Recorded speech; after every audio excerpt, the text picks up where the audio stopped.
बोले बृहस्पति देव की जय। आप सभी को मार्गशीर्ष मास के प्रथम गुरुवार की ढेरों शुभकामनाएं।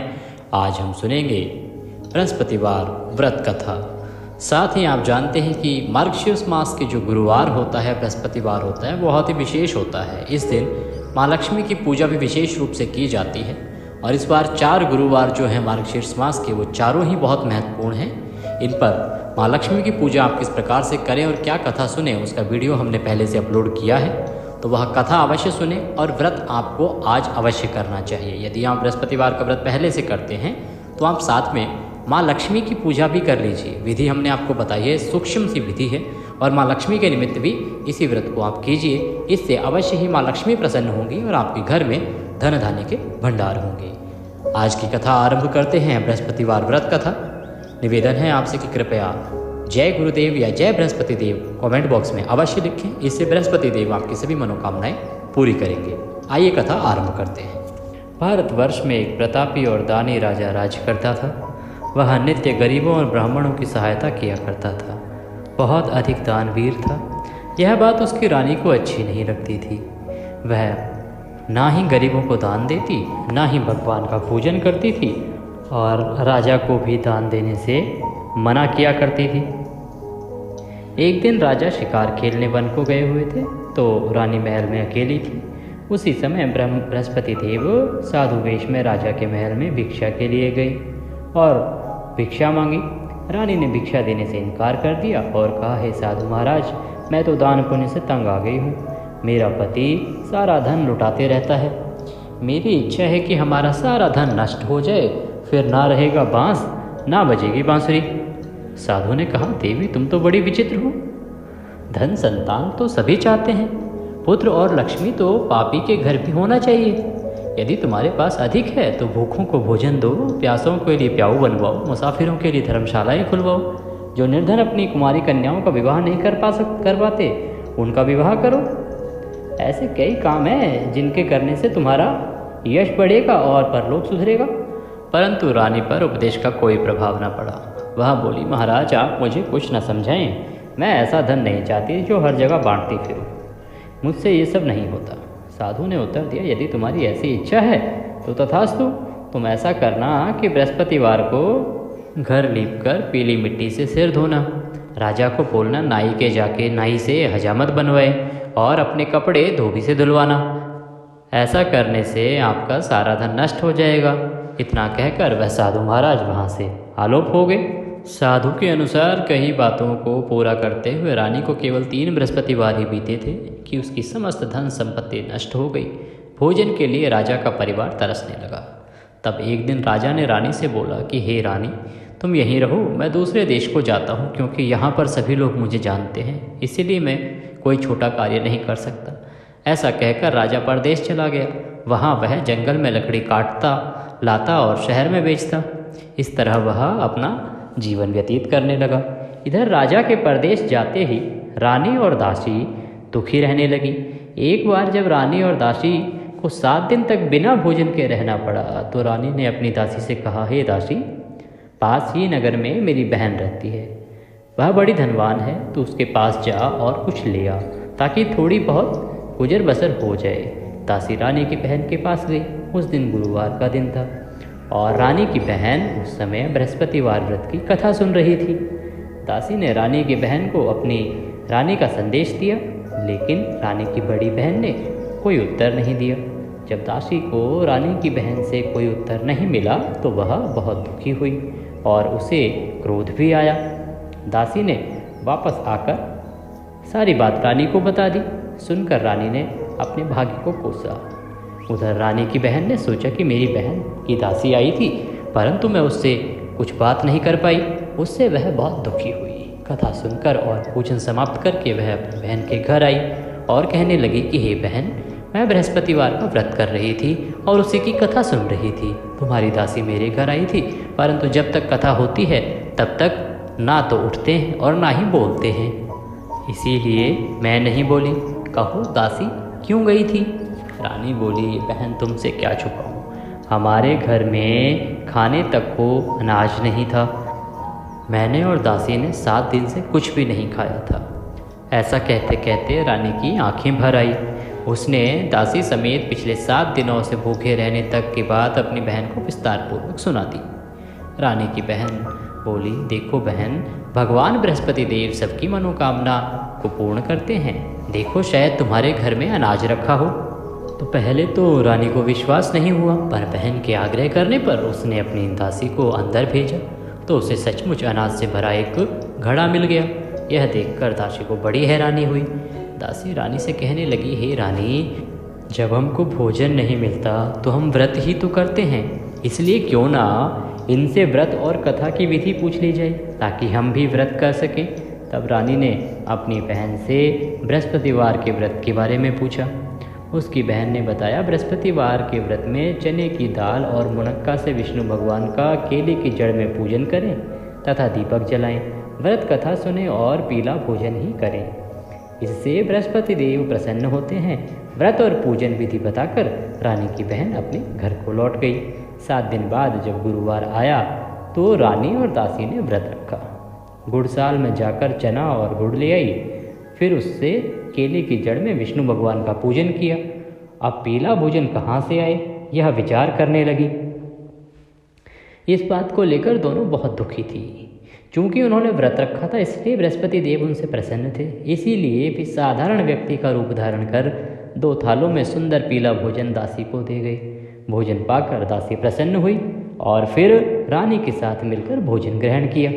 उसके बाद वे सभी गुरुवार को व्रत और पूजन करने लगी। बृहस्पति भगवान की कृपा से उनके पास फिर से धन संपत्ति आ गई, परंतु रानी फिर से पहले की तरह आलस्य करने लगी।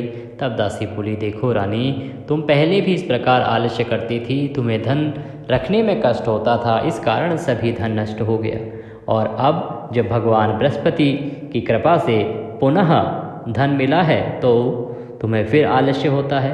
रानी को समझाते हुए दासी कहती है कि बड़ी मुसीबतों के बाद हमने यह धन पाया है, इसलिए हमें दान पुण्य करना चाहिए, भूखे मनुष्यों को भोजन कराना चाहिए और धन को शुभ कार्यों पर खर्च करना चाहिए, जिससे तुम्हारे कुल का यश बढ़ेगा, स्वर्ग की प्राप्ति होगी और पितृ प्रसन्न होंगे। दासी की बात मानकर रानी अपना धन शुभ कार्यों में खर्च करने लगी, जिससे पूरे नगर में उसका यश फैलने लगा। बृहस्पतिवार व्रत कथा के बाद श्रद्धा के साथ आरती की जानी चाहिए। इसके बाद प्रसाद बांटकर उसे ग्रहण करना चाहिए। एक दिन राजा दुखी होकर जंगल में एक पेड़ के नीचे आसन जमाकर बैठ गया। वह अपनी दशा को याद करके व्याकुल होने लगा। बृहस्पतिवार का दिन था। एकाएक उसने देखा कि निर्जन वन में एक साधु प्रकट हुआ। वह साधु वेश में स्वयं बृहस्पति देव थे। लकड़हारे के सामने आकर बोले, हे लकड़हारे, इस सुनसान जंगल में तू चिंता मग्न क्यों बैठा है? लकड़हारे ने दोनों हाथ जोड़कर प्रणाम किया। उत्तर दिया, महात्मा जी, आप सब कुछ जानते हैं, मैं क्या कहूँ। यह कहकर रोने लगा और साधु को अपनी आत्मकथा सुनाई। महात्मा जी ने कहा, तुम्हारी स्त्री ने बृहस्पति देव के दिन बृहस्पति भगवान का निरादर किया है, जिसके कारण रुष्ट होकर उन्होंने तुम्हारी यह दशा कर दी है। अब तुम चिंता को दूर करके मेरे कहने पर चलो तो तुम्हारे सब कष्ट दूर हो जाएंगे और भगवान पहले से भी अधिक संपत्ति देंगे। तुम बृहस्पति के दिन कथा किया करो। 2 पैसे के चने मुनक्का लाकर उसका प्रसाद बनाओ और शुद्ध जल से लोटे में शक्कर मिलाकर अमृत तैयार किया करो। कथा के पश्चात अपने सारे परिवार और सुनने वाले प्रेमियों से अमृत व प्रसाद बांटकर आप भी ग्रहण किया करो। ऐसा करने से भगवान तुम्हारी सब मनोकामनाएं पूरी करेंगे। साधु के ऐसे वचन सुनकर लकड़हारा बोला, हे प्रभु, मुझे लकड़ी बेचकर इतना पैसा नहीं मिलता जिससे भोजन के उपरांत कुछ बचा सकूं।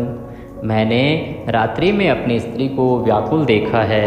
मेरे पास कुछ भी नहीं है जिससे मैं उसकी खबर मंगा सकूं। साधु ने कहा, हे लकड़हारे, तुम किसी बात की चिंता मत करो। बृहस्पति के दिन तुम रोजाना की तरह लकड़ियां लेकर शहर को जाओ। तुमको रोज से दुगना धन प्राप्त होगा, जिससे तुम भली भांति भोजन कर लोगों तथा बृहस्पति देव की पूजा का सामान भी ला पाओगे। इतना कहकर साधु अंतर्ध्यान हो गए। धीरे धीरे समय व्यतीत होने पर फिर वही बृहस्पतिवार का दिन आया। लकड़हारा जंगल से लकड़ी काट कर किसी शहर में बेचने गया। उसे उस दिन और दिन के मुकाबले अधिक पैसा मिला। राजा ने चना गुड़ आदि लाकर गुरुवार का व्रत किया। उस दिन से उसके सभी क्लेश दूर हो गए। परंतु जब दोबारा गुरुवार का दिन आया तो बृहस्पतिवार का व्रत करना भूल गया। इस कारण से बृहस्पति भगवान नाराज हो गए।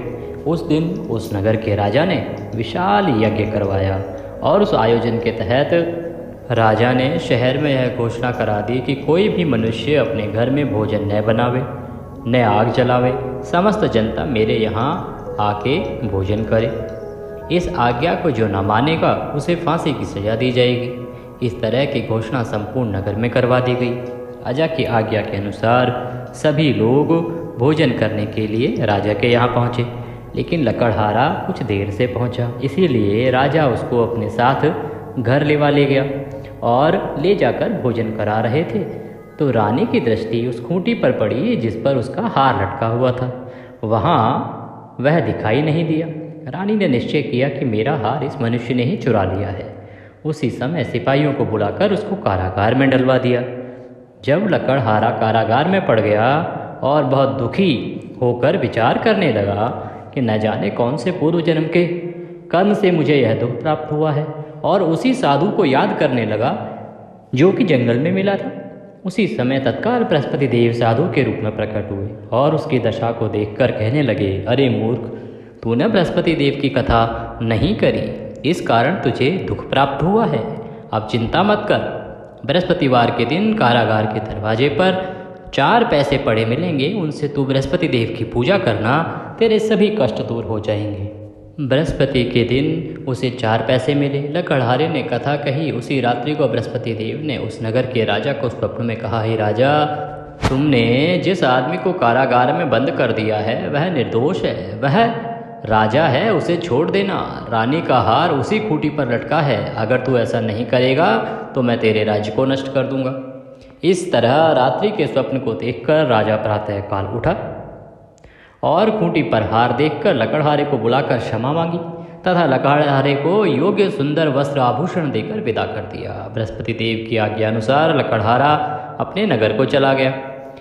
राजा जब अपने नगर के निकट पहुंचा तो उसे बड़ा आश्चर्य हुआ। नगर में पहले से अधिक बाग, तालाब, कुएं तथा बहुत सी धर्मशाला, मंदिर आदि बने हुए हैं। राजा ने पूछा कि यह किसका बाग और धर्मशाला है। तब नगर के सब लोग कहने लगे, यह सब रानी और बांदी के हैं। तो राजा को आश्चर्य हुआ और गुस्सा भी आया।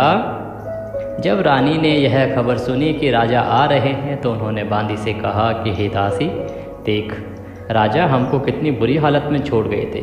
हमारी ऐसी हालत देखकर वह लौट ना जाए, इसीलिए तू दरवाजे पर खड़ी हो जा। आज्ञा अनुसार दासी दरवाजे पर खड़ी हो गई। राजा आए तो उन्हें अपने साथ लिवा लाई। तब राजा ने क्रोध करके अपनी रानी से पूछा कि यह धन तुम्हें कैसे प्राप्त हुआ है।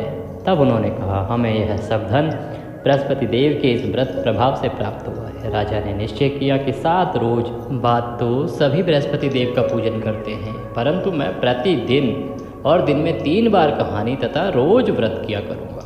अब हर समय राजा के दुपट्टे में चने की दाल बंधी रहती तथा दिन में 3 बार कहानी कहता। एक रोज राजा ने विचार किया कि चलो अपनी बहन के यहाँ हो आए। इस तरह निश्चय कर राजा घोड़े पर सवार हो अपनी बहन के यहाँ को चलने लगा। मार्ग में उसने देखा कि कुछ आदमी एक मुर्दे को लिए जा रहे हैं। उन्हें रोककर राजा ने कहा, अरे भाइयों, मेरी बृहस्पति देव की कथा सुन लो। वे बोले, लो, हमारा तो आदमी मर गया है, इसको अपनी कथा की पड़ी है। परंतु कुछ आदमी बोले, अच्छा कहो, हम तुम्हारी कथा भी सुनेंगे। राजा ने दाल निकाली और जब कथा आधी हुई थी कि मुर्दा हिलने लग गया, और जब कथा समाप्त हो गई तो वह मृत व्यक्ति राम राम करके उठकर खड़ा हो गया। आगे मार्ग में उसे एक किसान खेत में हल चलाता हुआ मिला। राजा ने उसे देख और उससे बोले, अरे भैया, तुम मेरी बृहस्पतिवार की कथा सुन लो। किसान बोला, जब तक मैं तेरी कथा सुनूंगा तब तक 4 हरैया जोत लूँगा, जा अपनी कथा किसी और को सुनाना। इस तरह राजा आगे चलने लगा। राजा के हटते ही बैल पछाड़ खाकर गिर गए तथा किसान के पेट में बड़ी जोर का दर्द होने लगा। उस समय उसकी माँ रोटी लेकर आई। उसने जब यह देखा तो अपने पुत्र से सब हाल पूछा और बेटे ने सभी हाल कह दिया। तो बुढ़िया दौड़ी दौड़ी उस घुड़सवार के पास गई और उससे बोली कि मैं तेरी कथा सुनूंगी, तू अपनी कथा मेरे खेत पर चलकर कहना। राजा ने बुढ़िया के खेत पे जाकर कथा कही, जिसके सुनते ही वह बैल उठकर खड़े हुए तथा किसान के पेट का दर्द भी बंद हो गया। राजा अपनी बहन के घर पहुंचा। बहन ने भाई की खूब मेहमानी की। दूसरे रोज प्रातःकाल राजा जगा तो वह देखने लगा कि सब लोग भोजन कर रहे हैं। राजा ने अपनी बहन से कहा, ऐसा कोई मनुष्य है जिसने भोजन नहीं किया हो? मेरी बृहस्पतिवार की कथा सुन ले। बहन बोली, हे भैया, यह देश ऐसा ही है। पहले यहाँ लोग भोजन करते हैं, बाद में अन्य काम करते हैं। अगर कोई पड़ोस में हो तो देखाऊं। वह ऐसा कहकर देखने चली गई, परंतु उसे ऐसा कोई व्यक्ति नहीं मिला जिसने भोजन न किया हो। अतः वह एक कुम्हार के घर गई जिसका लड़का बीमार था। उसे मालूम हुआ कि उसके यहाँ 3 रोज से किसी ने भोजन नहीं किया है। रानी ने अपने भाई की कथा सुनने के लिए कुम्हार से कहा। वह तैयार हो गया। राजा ने जाकर बृहस्पतिवार की कथा कही, जिसको सुनकर उसका लड़का ठीक हो गया। अब तो राजा की प्रशंसा होने लगी। एक रोज राजा ने अपनी बहन से कहा कि हे बहन, हम अपने घर को जाएंगे, तुम भी तैयार हो जाओ। राजा की बहन अपनी सास के पास गई और जाकर कहा। सास ने कहा, हाँ चली जा, परंतु अपने लड़कों को मत लेके जाना, क्योंकि तेरे भाई के कोई औलाद नहीं है। बहन ने अपने भैया से कहा कि भैया, मैं तो चलूँगी, पर कोई बालक नहीं जाएगा। राजा बोला, जब कोई बालक नहीं चलेगा तब तू ही क्या करेगी? बड़े दुखी मन से राजा अपने नगर को लौट गया। राजा ने अपनी रानी से कहा, हम निर्वंशी हैं, हमारा मुंह देखने का धर्म नहीं है। इस प्रकार परेशान राजा ने कुछ भी भोजन आदि नहीं किया। रानी बोली, हे प्रभु, बृहस्पति देव ने हमें सब कुछ दिया है, वह हमें औलाद अवश्य देंगे। उसी रात को बृहस्पति देव ने राजा से स्वप्न में कहा, हे राजा, उठ, सभी सोच त्याग दे, तेरी रानी गर्भ से है। राजा की यह बात सुनकर बड़ी खुशी हुई। 9वें महीने में उसके गर्भ से एक सुंदर पुत्र पैदा हुआ। तब राजा बोला, हे रानी, स्त्री बिना भोजन के रह सकती है, पर बिना कहे नहीं रह सकती। जब मेरी बहन आवे तो तुम उससे कुछ मत कहना। रानी ने सुनकर हाँ कह दिया। जब रानी की बहन ने यह शुभ समाचार सुना तो वह बहुत खुश हुई तथा बधाई लेकर अपने भाई के यहाँ आई। तभी रानी ने कहा, घोड़ा चढ़कर तो नहीं आई, गधा चढ़ के आई। रानी की बहन बोली, भाभी, मैं इस प्रकार ना कहती तो तुम्हें औलाद कैसे मिलती? बृहस्पति देव ऐसे ही हैं, जैसे जिसके मन में कामनाएं हैं सभी को पूर्ण करते हैं। जो सद्भावना पूर्वक बृहस्पतिवार का व्रत करता है एवं कथा पढ़ता है अथवा सुनता है, दूसरों को सुनाता है, और बृहस्पति देव उसकी सभी मनोकामनाएं पूर्ण करते हैं। भगवान बृहस्पति देव उसकी सदैव रक्षा करते हैं। संसार में जो मनुष्य सद्भावना से भगवान जी का पूजन व्रत सच्चे हृदय से करते हैं तो उनकी सभी मनोकामनाएं पूरी होती हैं। जैसी सच्ची भावना से रानी और राजा ने उनकी कथा का गुणगान किया तो उनकी सभी इच्छाएं बृहस्पति देव ने पूर्ण की। इसीलिए पूर्ण कथा सुनने के बाद प्रसाद लेकर जाना चाहिए। हृदय से उसका मनन करते हुए जयकारा बोलना चाहिए। बोलो बृहस्पति देव की जय।